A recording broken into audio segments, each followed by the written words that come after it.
বলে দেবে একটা নাম টাইপ করবেন, বলবেন এই নামটা কবার আছে, পরপর পরপর যদি সুদীপ্ত সেন থাকে বা মমতা বন্দ্যোপাধ্যায় চারটে থাকে তো পরপর চারটে মমতা বন্দ্যোপাধ্যায়, চারটে সুদীপ্ত সেন চলে আসবে।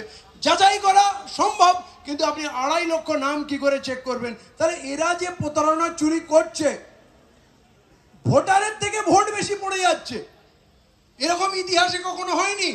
আবার গত ভোটার লিস্ট থেকে এই ভোটার লিস্টে বিশাল সংখ্যক, এক একটা অ্যাসেম্বলিতে 50,000 ভোটার গায়েব হয়ে যাচ্ছে।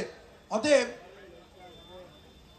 বিজেপি নিয়ন্ত্রিত এই নির্বাচন কমিশন যে ঘোটালা করছে এটা প্রতিষ্ঠিত, এবং এর বিরুদ্ধে আমরা বলছি। মমতা বন্দ্যোপাধ্যায়ের অসুবিধা কোথায়? আমরা বলছি SC ST জাল সার্টিফিকেট করে প্রকৃত যে SC STর অধিকারী তাদের অধিকার হনন করা হচ্ছে, তাতে মুখ্যমন্ত্রীর অসুবিধা কোথায়? আমরা মুসলিম লীগ কি করে হয়ে গেলাম? আপনি বলুন।